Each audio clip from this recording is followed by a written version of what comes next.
sister to Maria, also known as Ivana Alawi. Ang kaibigan ko na si Maria, minsan tawagan namin ay Yaya. Nanganak hanggang dumami kaming Yayas of Manila. Tawagan lang po, term of endearment. Pero ito, sisimulan ko na. Naging magkaibigan kami ni Yaya nang niyaya niya ako sa 18th birthday niya, pero hindi ako nakapunta. Hanggang napag-usapan na labas na lang kaming pagbalik kong Manila. Total pareho naman kaming gimikera. Dahil kami ay lakwatsera ng mga Yaya, umabot kami ng Baguio ng mga Yayas of Manila. Nakilala ko pa si Yaya, Maria aka Ivana.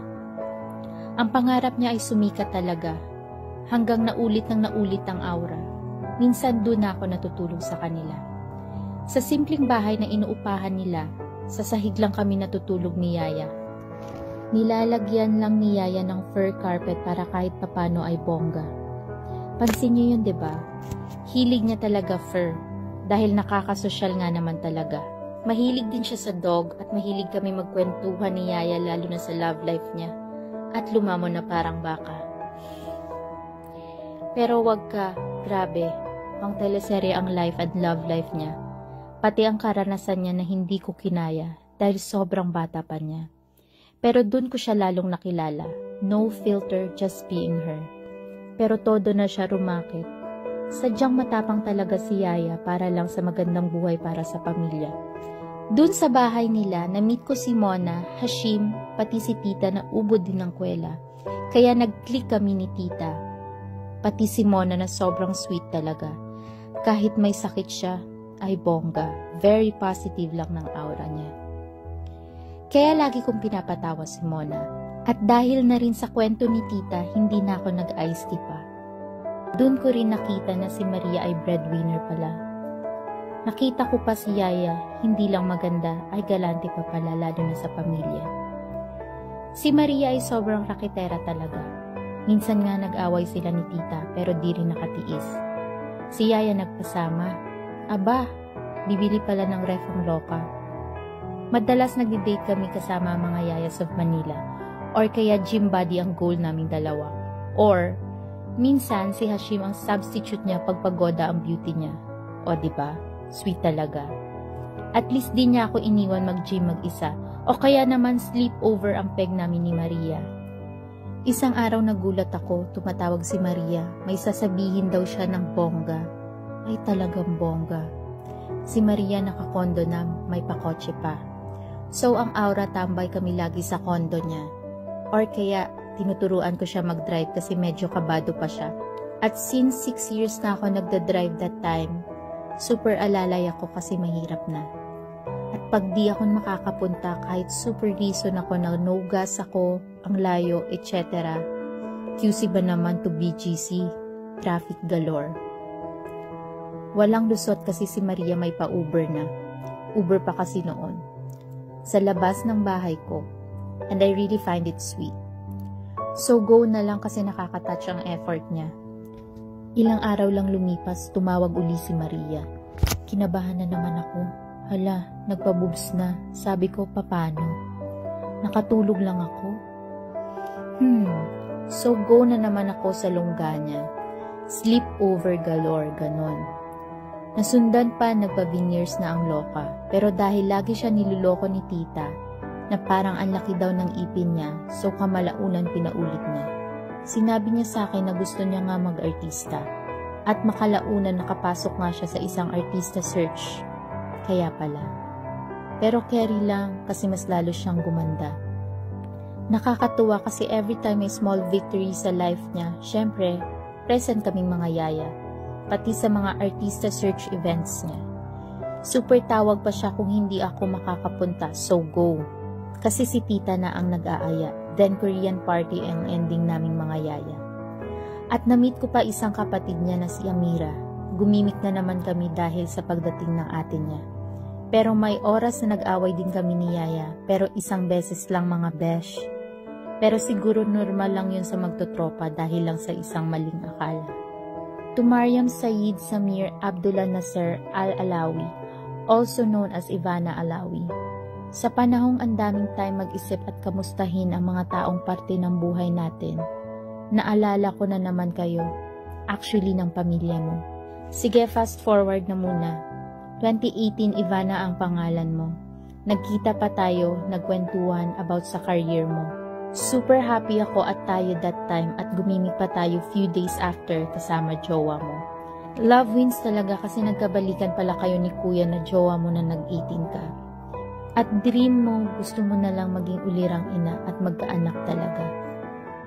Super na-miss natin ang isa't isa kaya nag-set up ka ng gimmick natin kasama ang friends at syempre si Kya. Ang saya natin talaga. After few weeks, super congratulate pa ako kasi dahil dun sa shinare mo sa akin. So nakita kita sa mga show ng isang TV network. After few months, nagulat ako, in-unfollow mo ako sa IG. So I tried to understand kasi baka kailangan sa career mo talaga. Pero kasi lahat kami in-unfollow mo pala. Pero bakit? Ganun ba talaga dapat? So anyway, nag-vlog ka na pala. Nang nakita ko mga unang vlog mo, nag-reach out uli ako. Baka siguro may dahilan ka naman at nag-congratulate ako kasi funny nga naman talaga. But few months after, black naman ang labanan. Pero ako lang ata talaga. So every time ko congratulate kita, dapat lumiliit ang hibla ng friendship nating dalawa? Grabe. At pag Ivana ang meme, kakambal nun iba na rin dapat lahat. Iba na dapat pag-uugali. Balita ko pa, hindi ka na nagre-reply ni isa sa amin pala. Don't get me wrong, I am proud of your achievements, but I am not proud of who you become. Walang masama mag-Ivana for the better. Pero walang explanation, bigla ka lang naglaho, nagbago, nawala, hindi nagparamdam. Feeling ko na Bea Alonso ako. Ghosting eh. Di ka pa nakontento, nang-block ka pa para sigurado. Ganun ba kababaw ang friendship mo sa bawat isa na naging kaibigan mo na hindi taga-industriya? Feeling ko huyo na kaming lahat. Bakit? Medyo worried ako, baka may nangyari sa'yo, kasi parang bigla ka nagka-amnesia. Kung iisipin, ikaw ang nakipagkaibigan sa ating dalawa, 'di ba? Tapos may nakita ako sa vlog mo. Sabi mo, love mo, fans mo. At sila na ang jowa mo. Like, so odd. Paano mo nagawang mahalin ng mga fans mo pero ang mga unang taong sumuporta sa'yo bukod sa pamilya mong sumusuporta na sa'yo nang si Maria ka pa lang, nalapag levels pa lang ang higaan natin girls sa apartment nyo sa Bacood, Santa Mesa at nangangarap ng gising at minsan lasing, binlock mo, in-unfollow mo? Ano yun? At di ba bet mo branded lahat mula ulo hanggang paa kaya nga ginagawa mo ang ginagawa mo, di ba? Di ba? Pero sige, go kung saan ka masaya kasi peg mo maging Kardashian of Manila.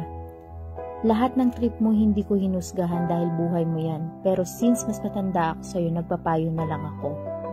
Importante kaibigan kita at masaya ka, kaya go lang, support. Ganun dati. Anyway, gumawa ako nitong open letter na to gain attention. Kasi di na kita makontak, parang ito na lang ang way. Kasi medyo OA ang pambablock girl. I guess this is the only way to reach you. And just to remind you to be humble, hindi puro sa vlog lang sana. Kasi literal na hindi ka na ma-reach at makontak sa IG, Viber, even my personal number. What's wrong? What's your reason? Parang pinafeel mo na napaka-big deal kapag naka-follow ka sa unshowbiz friends mo. Ganun ba kalala ang impact sa'yo ng name na Ivana? Feeling ko isa ako sa mga sekreto na hindi dapat mabulgar. Na-hurt ako, pero normal lang siguro yun if naging close kayo ng isang tao. Minsan nga naisip ko na sana naging casual lang ang pag-meet natin, yung hi, hello, tapos bye. Kasi parang ganun na rin ang ginawa mo.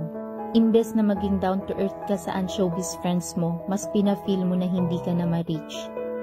Medyo daming iba rin sa vlog mo. For sure alam mo yon.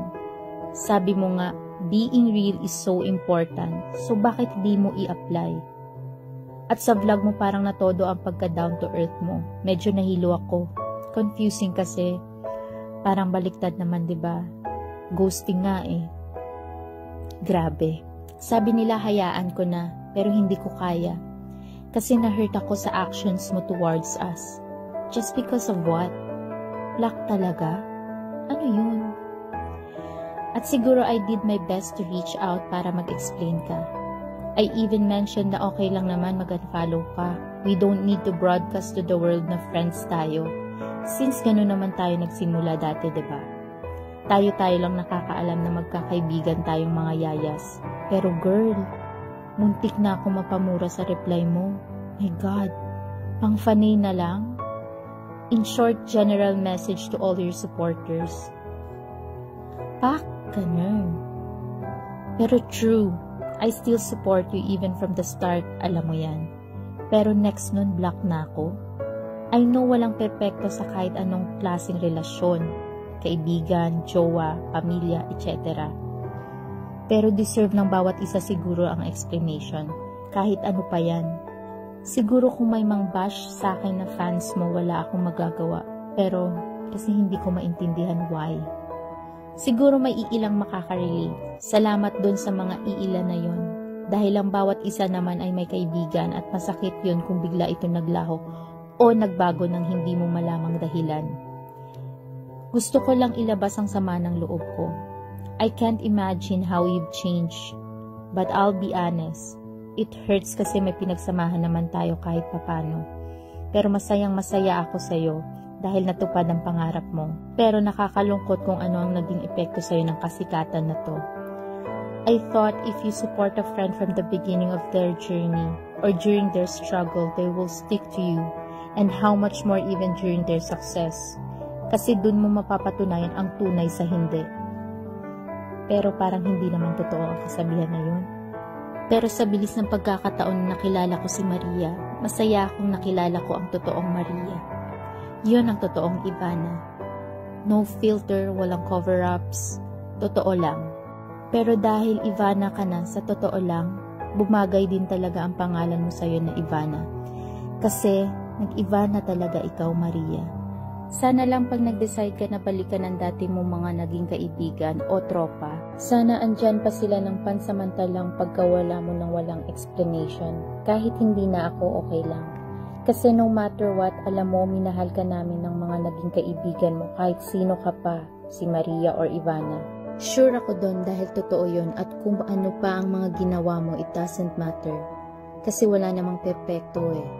Kasi yun ang tunay na love. Nalalamatan man minsan, pero mananatili yun na walang hinahangad na masama para sa taong minsan naging kasama mo sa halos lahat ng kaganapan mo ng buhay mo. Ikaw lang nag-decide lumayo at oo, may mga nakwento ka sa akin na hinuhusgahan or plinastic ka kasi ayaw nila sa ginagawa mong makeover. You even asked my opinion pero ano ba sinabi ko sa'yo? Nagsumbong ka pa sa akin na pati ako sinisiraan ng taong yun sa'yo. Wala akong pake basta masaya tayo at kung masaya ka naman sa ginagawa mo, yaan mo siya. Pero hindi lang fair kasi sabi mo sa isang statement mo, lahat sila fake. Wow! Also, I just want to remind you, after all, this was your own statement. Being real is so important. You can never go far in life kung hindi ka magpakatotoo. Be real and be yourself. Ivana Alawi. Also, be nice to the people on your way up because you might meet them again on your way down. May God bless you, Maria.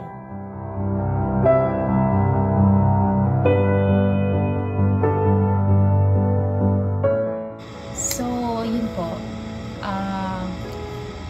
Ginawa ko po yung letter not to gain any attention for the viewers. Kasi po wala na nila akong choice. So parang yun na lang yung pinaka way ko na ma-contact yung dating, yung friend ko. Or okay lang kung hindi niya na kino-consider yun. Pero siguro naman yun lang po. Parang gusto ko lang malaman kung anong reason. Kung wala namang reason, at least nalabas ko po yung nararamdaman ko. Kasi it's very confusing kasi wala naman akong ginawang masama. I tried my best na makontak ka or mag-explain ka, but it's so weird na kailangan mong mam-block. Pero yun, I hope sa mga sa mga viewers, open naman ako sa mambabash, pero lahat ng nakita nyo or nabasa nyo or narinig nyo, it's my opinion lang. Kung ano lang naramdaman ko bilang kaibigan. Wala po akong gustong gawin na parang sirain yung kaibigan ko kasi she's part of my life. But yun lang, parang may mga unfair lang siyang nasabi sa mga statement niya na hindi ko matanggap kasi hindi ko naman ginawa yun. Personally, I am hoping hindi man kayo lahat makakaintindi sa situation ko. Thank you kasi tinry niyo pa rin pakinggan yung side ko and side ng mga naging kaibigan niya. Actually, marami kami pero hindi ko naman sila masisisi na ayaw na nilang kasi siguro yun na yun. Pero for me kasi hindi ko kaya. Hindi kasi ako sanay na ginaganon ako. Yun lang. So, thank you.